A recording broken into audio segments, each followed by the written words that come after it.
Your current reality is not fate's fault. It is the exact result of the orders you have given your mind.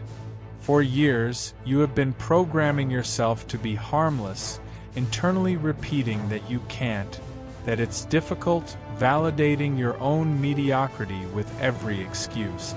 You feel it every morning, don't you? That painful gap between the giant you know you could be and the small, frightened version you present to the world. Today, the self-sabotage ends. I am going to give you the tactical system to reconfigure your psychology and align your actions with greatness, not with fear. You are going to build an armored identity capable of mastering your finances, your body, and your environment. But I warn you, killing your old self hurts. Most will close this video because they prefer the comfort of feeling like a victim.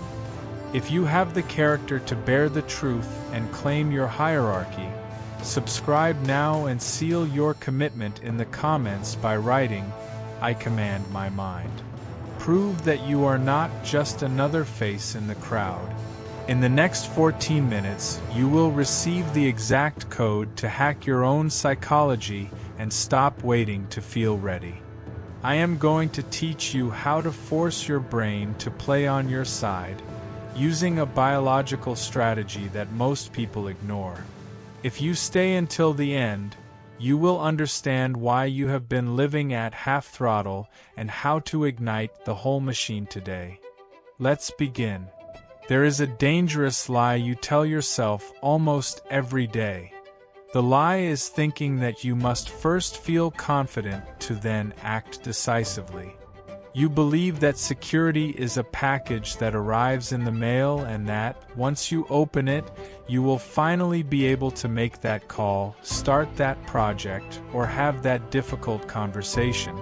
But the biological reality is the exact opposite. The mind does not lead the body leads the mind. If you wait to feel prepared, you will remain in the waiting room of your own life forever. Doubt is a defense mechanism. Its job is to keep you still, safe, and small. But you are not here to be small. You are here to expand. And for that, you need a mindset of excellence. Excellence is not a talent one is born with. It is not a divine gift. It is a posture. It is the conscious decision to act as if you were already the person you want to be. And I want to be very clear about this. I am not telling you to fake it. This is not about lying or pretending to be rich or successful to impress strangers on the internet. That is arrogance, and it is born from insecurity. I am talking about acting with the respect you would have for yourself if you had already accomplished your mission. I am talking about walking, speaking, and deciding with the hierarchy of someone who takes themselves seriously. Imagine this scene. You are in front of your computer screen. You have to send an important email or submit a proposal. The cursor blinks. You begin to doubt. You tell yourself, "I'm not ready, I lack experience. Who am I to do this?" You close the tab and go scroll through social media to numb the discomfort. That is the voice of sabotage. Now imagine the same scene, but applying the excellence mindset. You are afraid, yes. Your hands are shaking, also yes. But you ask yourself, how would the top professional in my field act in this moment? And you act from that answer. You write, you send, and you stand firm. In that precise instant, your brain receives a new signal. It interprets that you are brave. And since the brain always seeks coherence, it begins to generate the chemistry of confidence. This is called a self-fulfilling prophecy. First you act, then you believe, and finally you become. Do you see the trap you have fallen into? You have spent years waiting to feel good in order to act well. But the equation works the other way around. Movement generates emotion. If you walk upright, your nervous system reduces cortisol. If you speak slowly and with pauses, your mind clears. You control the vehicle, not the other way around. Here is your first real challenge. I want you to think about that area of your life where you feel like an imposter. It could be your job, your ability to lead, or your discipline. And I want you to make a public commitment right now.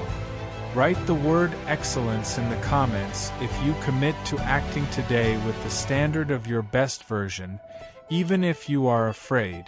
I want to read who is ready to stop playing in the minor leagues. Let's go deeper. To install this mindset, you must learn to silence the inner critic. We all have that voice, the one that reminds you of all the times you failed in the past. It tells you, you already tried and you couldn't, you don't have the talent, they're going to laugh at you. That voice is not you. That voice is an old recording. It is the echoes of teachers, family members, or painful experiences that were recorded in your amygdala. But you are not your recordings. You are the one in control of the sound system. An adult brain has the ability to reprogram itself until the last day of life. It's called neuroplasticity, and the tool to activate that plasticity is contrary action. When the voice tells you you can't, you do not argue. Do not enter a logical debate with your fear, because you will lose. Fear does not understand reasons. It understands facts. When the voice says, you can't, you respond with immediate action. Do it. Do it afraid. Do it poorly if you must. But do it. Action is the only language that fear respects. The language you use with yourself is also vital. Words are operating instructions for your brain. If you spend all day saying, I wish I could, it's just so hard, that's just how I am, you are programming your mind for defeat. You are building your own cage with words. Change the code. Instead of I can't, ask yourself, how could I do it? Instead of I have to do this, say I choose to do this. It seems like a small change, but the difference in your brain chemistry is brutal. I have to generates resistance and stress. I choose generates empowerment and control. Let's talk about a real scenario, one that happens in offices every day. You are in a meeting. There are people with higher positions than yours. You have an idea, but you stay quiet. You make yourself small in your chair. You think that if you speak, you will say something foolish. In the end, someone else voices your idea and gets the credit. You leave feeling frustrated and full of resentment toward yourself. Next time, apply the method. Before entering, adjust your posture. Shoulders back, chin up. Breathe deeply. Walk in as if you have every right to be there, because you do. When you have the idea, raise your hand and speak in a measured voice. Do not apologize for having an opinion. Do not start by saying, this might be a stupid idea. No. State your idea. Period. By doing so, you will be breaking the pattern of insecurity. And I will warn you, the first time will feel strange. You will feel like you are playing a role. And you are right. You are playing the role of your future self. You are rehearsing greatness until it becomes your second skin. If you believe in the method and not in luck, subscribe now. On this channel, we don't give pats on the back. We deliver tools to forge character. If you are looking for comfort, go somewhere else. If you are looking for mastery, stay. Now let's talk about building character through habit. Acting like the best for a single day is easy. Anyone can get motivated on a Monday morning. The real challenge, where the children are separated from the adults, is maintaining that standard when no one is watching. Your identity is the sum of your repetitions. If you repeat laziness, you become lazy. If you repeat complaining, you become a victim. If you repeat discipline, you become unstoppable. Habits are the bricks of your inner cathedral. You don't need 20 new habits. You need 3 or 4 non-negotiables. Discipline to get up when the alarm goes off, not 5 minutes later. Focus to finish what you start, even when it gets hard. And your word to keep your promises. Consistency is the most attractive and powerful trait a human being can possess. When what you think, what you say, and what you do are aligned, you become a force of nature. People trust you because they know what to expect. But more importantly, you begin to trust yourself. Think about it. How can you have self-esteem if you lie to yourself every day? You say you're going to work out and you don't. You say you're going to save and you spend. You say you're going to read and you turn on the TV. Every time you break a promise to yourself, your brain registers a data point. I am not trustworthy. And that destroys your confidence at its root. To fix this, lower the bar for ambition and raise the bar for consistency. Don't promise to climb Everest tomorrow. Promise to walk for 10 minutes. But fulfill that promise as if your life depended on it. Because in a way, the quality of your life does. Time does not forgive. We all have the same 24 hours. But how we use them defines our destiny. Separating the urgent from the important is a survival skill. Urgent is the email, the message, the noise. Important is your health, your project, your family, your mind. If you live putting out fires, you will die burned out, having built nothing. Now let's take this to the most difficult terrain: personal relationships. It is easy to act like a Stoic in solitude. The hard part is maintaining excellence when your partner is in a bad mood, when your children are screaming, or when a friend disappoints you. Imagine you come home after a terrible day. You are exhausted. Your partner makes a comment that irritates you. Your automatic reaction, the old you, would be to yell or retreat into punitive silence. But you are training for excellence, so you pause, you breathe, and you decide to respond calmly. You decide not to escalate the conflict. You decide to listen before you attack. That is power. Power is not dominating others. Power is dominating yourself when everything invites you to lose control. Acting like the best in your relationships means being the first to apologize when you are wrong. It means listening to understand, not to reply. It means being genuinely happy for the success of others.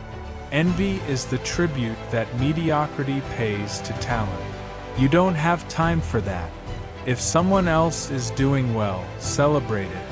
That tells your brain that success is possible and that you are close to it. And here a vital concept comes into play: continuous growth. The day you think you know it all, you are finished. Excellence is a mountain with no summit. There is always another level. In a world that changes at the speed of light, the ability to learn is your greatest competitive advantage. But I'm not just talking about courses and books. I'm talking about learning from your own mistakes. Failure is not the opposite of success. It is part of success. How do you react when you fail? Do you punish yourself? Do you tell yourself you're useless? That serves no purpose. A leader, and you are the leader of your life, analyzes the mistake with cold detachment. What happened? Why did it happen? What do I learn from this? And they keep moving forward. Turning pain into data is an elite skill. You must dare to think big. Most people adjust their dreams to their current income or their current reality. That is a mistake. You must adjust your reality to your dreams. Creativity and ambition are not sins, they are engines. But be careful. To dream without executing is to hallucinate. You need clear goals. Don't say, "I want to be in shape." Say, "I will work out 3 days a week at 7 in the morning." Specificity generates action. Ambiguity generates procrastination. Now let's talk about your health and your finances. These are two areas where you cannot pretend. You either have health or you don't. You either have financial freedom or you don't. Acting like the best in your health is not about having steel abs for a photo. It is about respecting the machine that allows you to live. It is drinking water. It is getting the sleep you need. It is not putting junk into your body. If you treat your car better than your own body, you have a priorities problem. And with money, act with a mindset of abundance, not scarcity. Scarcity is fear. It is hoarding every penny with anguish. Abundance is order. It is knowing what comes in and what goes out. It is investing in yourself. It is understanding that money is a tool, not a master. A budget is not a restriction. It is a plan for freedom. All of this brings us to the impact you have on others. Whether you like it or not, you are an example. People watch you. Your children watch you.